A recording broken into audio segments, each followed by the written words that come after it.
નમસ્કાર, સ્વરાજમાં આપનું સ્વાગત છે। આપણે વાત કરીએ વરસાદની તો ગુજરાતના 164 તાલુકામાં સારો એવો વરસાદ જે છે તે વરસ્યો છે। છેલ્લા 24 કલાકની અંદર 10 ઇંચથી લઈને 1 ઇંચ સુધીનો વરસાદ જે છે તે ગુજરાતની અંદર જોવા મળ્યો છે। અમરેલી છે તેમાં સૌથી વધારે વરસાદ જે છે તે જોવા મળ્યો છે, પરંતુ આજનો દિવસ સોમવાર છે અને આજે કેવો વરસાદ વરસવાનો છે તેમની ચર્ચા આપણે કરવાના છીએ। આવતીકાલે કેવો વરસાદ વરસવાનો છે તેમની આપણે પણ વિંડીના માધ્યમથી જોશું, પરંતુ સૌથી મહત્વની વાત એ છે કે હવામાન વિભાગ છે અમદાવાદનું, તેમના દ્વારા આજનો દિવસ છે તે ભારે વરસાદનો દિવસ તેમણે કહ્યો છે, એટલે કે ફૂલ વરસાદ જે છે તે અલગ અલગ વિસ્તારની અંદર ભારેથી અતિ ભારે વરસાદ જે છે તે વરસવાનો છે। હવે આપણે વિંડીના માધ્યમથી પણ જોશું કે કેવો વરસાદ ક્યાં વરસવાનો છે, કારણ કે હાલ વાત કરીએ તો ગુજરાતના 164 જેટલા જે તાલુકાઓ છે તેમાં ભારે વરસાદ આપણને જોવા મળ્યો છે।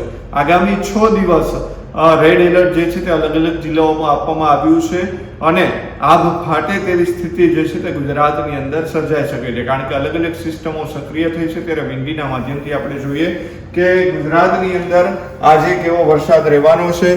અત્યારે આપ જોઈ રહ્યા છો તે જે વલસાડ, નવસારી અને સુરતનો જે ભાગ છે ત્યાં વરસાદ સારો રહેવાનો છે। અત્યાર સુધી સૌરાષ્ટ્રના અમરેલી ને ભાવનગર સહિતના જે વિસ્તારો છે ત્યાં આપણને વરસાદ વધારે દેખાઈ રહ્યો હતો।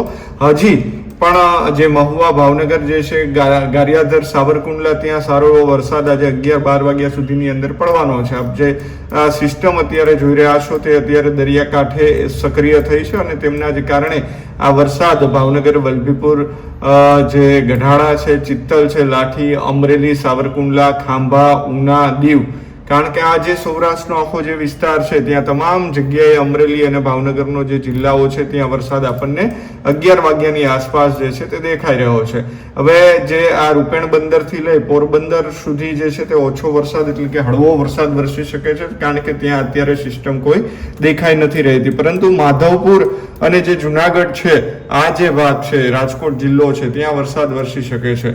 હવે ઉપરના ભાગોમાં આપણે જોઈએ તો સુરેન્દ્રનગર, ધાંગધ્રા, ગાંધીધામ, કચ્છ, ભુજ જે સહિતનો વિસ્તાર છે, અમદાવાદ, ગાંધીનગર છે, ત્યાં આપણને વરસાદ આજે અત્યારે 11 વાગ્યા સુધીમાં દેખાઈ નથી રહ્યો। વડોદરામાં હળવો મધ્યમ વરસાદ વરસી શકે છે, પરંતુ ગોધરા, દાહોદ અને એ જે વિસ્તાર છે ત્યાં વરસાદ આપણને દેખાઈ રહ્યો છે। આપ જે પ્રમાણે આ દ્રશ્યો જોઈ રહ્યા છો, કલોલ છે, ગોધરા, દાહોદ, ચાલોદ, મોરા, લુણાવાડા, એ બધા વિસ્તારો છે ત્યાં આપણને વરસાદ દેખાવાનો છે। હવે સાંજે વાતાવરણ કેવું રહેશે તેમની આપણે હવે ચર્ચા કરીએ તો આ જે દ્રશ્યો આપણને અત્યારે દેખાઈ રહ્યા છે, આ જે આખી સિસ્ટમ જે છે તે સક્રિય થઈ છે ને તેમના જ કારણે આ તમામ જગ્યાએ ગુજરાત આખાની અંદર વરસાદ છે તે કચ્છ સિવાય દેખાઈ રહ્યો છે। સાંજે 4 વાગ્યે જે આ સિસ્ટમ આપણને જે અત્યારે આ દેખાઈ રહી છે તે ભારેથી અતિ ભારે વરસાદ દર્શાવી રહી છે। અમરેલીમાં ગઈકાલે પણ ભારેથી અતિ ભારે વરસાદ વરસ્યો, 48 લોકોના રેસ્ક્યુ કરવાની ફરજ પડી। ધારી, રાજુલા, મહુવા, પાલીતાણા, બોટાદ, ભાવનગર, ઢોલેરા, અલંગ, ઉપલેટા, જેતપુર, રાજકોટ, કાલાવડ, વેરાવળ, કોડીનાર, માધવપુર, પોરબંદર, જામનગર, આ તમામ વિસ્તારો છે, ધાંગધ્રા, સુરેન્દ્રનગર, માળિયા, મોરબી, ત્યાં વરસાદ વરસવાનો છે। ભારેથી અતિ ભારે વરસાદ જે છે તે વરસવાનો છે। કચ્છ આપણને ખોડું ધાકડ જે છે તે દેખાઈ રહ્યું છે। રાપરમાં અને ભરૂચમાં થોડો વરસાદ વરસે તેવી શક્યતાઓ છે, ઠંડા પવનો આવશે। ગાંધીનગર, અમદાવાદમાં પણ સાંજના 4 થી 5 વાગ્યા સમયે હળવાથી મધ્યમ વરસાદ વરસી શકે છે, કારણ કે આજુબાજુની અંદર ત્યાં ગાંધીનગર, અમદાવાદના જે આજુબાજુના વિસ્તારો છે ત્યાં થોડી વરસાદની સિસ્ટમ આપણને સક્રિય દેખાય છે।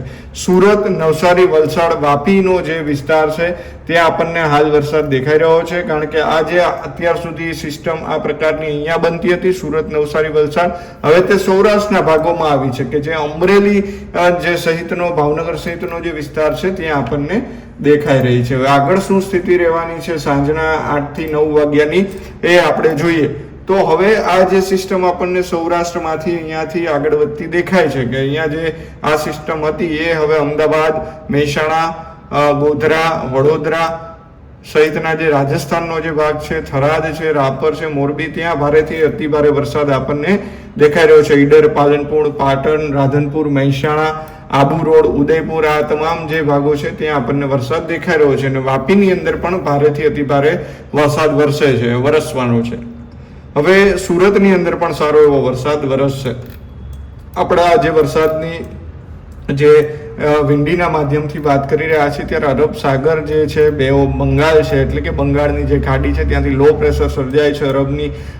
જે અરબ સાગર છે ત્યાં પણ લો પ્રેશર સર્જાય છે ને તેમના કારણે આ ટ્રફ ખેંચાઈને આ બાજુ અત્યારે ગુજરાતમાં આપણને દેખાઈ રહ્યો છે. એટલે કે સારો વરસાદ આજે અને આવતીકાલે રહેવાનો છે. હવે આવતીકાલે આપણે વાત કરીએ 7 તારીખે તો વહેલી સવારે એટલે કે 8 થી 9 વાગ્યાની અંદર કેવો વરસાદ રહેવાનો છે. તો અહીંયા થોડુંક શાંતિનો માહોલ જે છે તે સૌરાષ્ટ્રના જામનગર, પોરબંદર, જુનાગઢ, મોરબી, રાપર, નલિયા, ભુજનો જે વિસ્તાર છે ત્યાં અત્યારે આપણને દેખાઈ રહ્યો છે. પરંતુ આવતીકાલે સવારે મહેસાણા, અમદાવાદ, વડોદરા, સુરત, વાપી અને મહુવા, ભાવનગરનો જે વિસ્તાર છે ત્યાં ભારેથી અતિ ભારે વરસાદ. આવતીકાલે આ રેડ એલર્ટ જે કહેવામાં આવે ને તે સુરત, નવસારી, વલસાડ, વાપીમાં અહીંયા ભારેથી અતિ ભારે અને ભારે તીવ્રતા સાથે વરસાદ અહીંયા ભરૂચ છે, સુરત, નવસારી, વલસાડ, વાપીની અંદર દેખાવાનો છે. પાલીતાણા છે, આ તમામ જગ્યાએ આપણને વરસાદ દેખાવાનો છે. મહેસાણા છે, ઉદયપુરનો જે ભાગ છે રાજસ્થાનનો ત્યાં પણ દેખાય. થરાદ, રાપર, ભુજ અને સૌરાષ્ટ્રના જે આ જિલ્લાઓ છે દરિયાકાંઠે પણ સૌરાષ્ટ્રમાં અને મહુવા અને એ બાજુ ભાવનગર દેખાઈ રહ્યો છે. પણ પોરબંદર, વેરાવળ નથી, ઓખા નથી, ત્યાં કોરું ધાકડ આપણને જોવા મળી રહ્યો છે. પરંતુ આવતીકાલે હવે બપોરના ભાગથી સાંજના ભાગની અંદર કેવી સિસ્ટમ સક્રિય થશે, કેવો વરસાદ વરસવાનો છે, હવે આપણે તેની ચર્ચા કરીએ. હવે આ રાતનું વાત કરીએ આવતીકાલે 7 તારીખે તો સુરત, નવસારી, વલસાડ ત્યાં ભારેથી અતિ ભારે વરસાદ. જે સવારે જે સિસ્ટમ હતી એ તેમને તેમ આપણને દેખાઈ રહી છે. તેના જ કારણે ભરૂચ, ખંભાત, નડિયાદ, વડોદરા, રાજપીપળા, દેડિયાપાડા અને બોડેલી, ગોધરા સહિતનો વિસ્તાર છે ત્યાં ભારેથી અતિ ભારે વરસાદ વરસશે. લુણાવાડા છે, બાયડ છે, ગાંધીનગર, અમદાવાદમાં છે, ઢોલેરા છે, ત્યાં રાત્રિના આવતીકાલે 8 થી 9 વાગ્યાની આસપાસ આ પ્રકારનો વરસાદ વરસશે. દરિયાકાંઠાની વાત કરીએ તો ભાવનગર છે, મહુવા, અલંગ, રાજુલા, કોડીનાર અને વેરાવળ સુધી દરિયાકાંઠાના સૌરાષ્ટ્રનો જે દરિયાકાંઠો છે ત્યાં ઠંડા પવનો સાથે વરસાદ વરસી શકે છે. પરંતુ જે રાજકોટ, કાલાવડ છે, પોરબંદર, ઉપલેટા, જુનાગઢ, ખંભાળિયા આ જે શહેરો છે ત્યાં વરસાદ આપણને હાલ અત્યારે દેખાઈ નથી રહ્યો.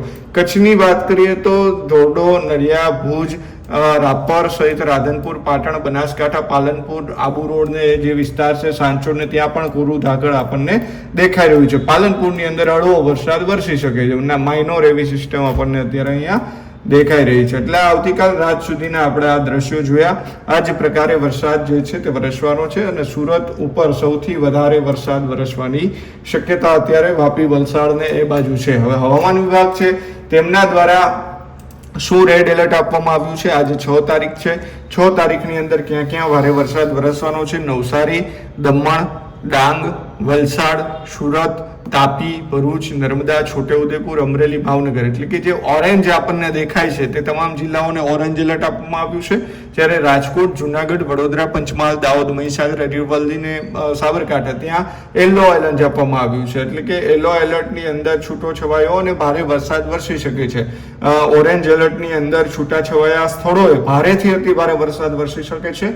અને જે જિલ્લાની અંદર રેડ એલર્ટ આપણને આપવામાં આવ્યું છે નવસારી, સુરત, વલસાડ, ડાંગ ને એ બધો છે ત્યાં ભારેથી અતિ ભારે વરસાદ આજે વરસવાની શક્યતા છે. હવે આવતીકાલે કેવો વરસાદ હવામાન વિભાગની આગાહી છે તેમના પ્રમાણે કયા કયા જિલ્લાઓની અંદર રેડ એલર્ટ છે તો સૌરાષ્ટ્રના ગીર સોમનાથ, અમરેલી, ભાવનગર, નવસારી, ડાંગ, વલસાડ, દમણ, દાદરાનગર હવેલી આ જે ભાગો છે ત્યાં રેડ એલર્ટ આપવામાં આવ્યું છે. જુનાગઢ, રાજકોટ, ભરૂચ, સુરત, તાપી, નર્મદા, છોટાઉદેપુર આ તમામ જગ્યાએ ઓરેન્જ એલર્ટ આપવામાં આવ્યું છે. અને બાકીના વડોદરા, દાહોદ, મહીસાગર, બોટાદ, પોરબંદર સહિતનો વિસ્તાર છે ત્યાં આવતીકાલે યલો એલર્ટ આપવામાં આવ્યું છે. એટલે કે આ પ્રકારનો વરસાદ જે છે તે આપણને વરસતો દેખાય છે. સૌથી વધુ વરસાદ જો 2 દિવસની આપણે ચર્ચા કરી આ 2 દિવસની અંદર ક્યાંય પડવાનો છે તે સુરત સહિતનો જે વિસ્તાર છે, વલસાડ, ડાંગ, દાદરાનગર હવેલી ત્યાં રેડ એલર્ટ આપવામાં આવ્યું છે ને ત્યાં ભારેથી અતિ ભારે વરસાદ વરસવાનો છે. અમદાવાદ, ગાંધીનગરની અંદર પણ સિસ્ટમ સક્રિય થતા ત્યાં પણ વરસાદ જે છે તે ભારેથી અતિ ભારે વરસાદ વરસવાનો છે. સૌરાષ્ટ્રના જે આપણે દરિયાકાંઠાનો વિસ્તાર જોયો જેમ કે ઓખા છે, જામનગર છે એ બાજુનો જે વિસ્તાર છે ત્યાં હળવોથી મધ્યમ વરસાદ વરસી શકે છે. પરંતુ અમરેલી અને જે સાવરકુંડલા સહિતના ભાવનગરનો જે વિસ્તાર છે ત્યાં ભારેથી અતિ ભારે વરસાદની આગાહી કરવામાં આવી છે. એટલે કે આ પ્રકારે 2 દિવસ વરસાદ વરસવાનો છે.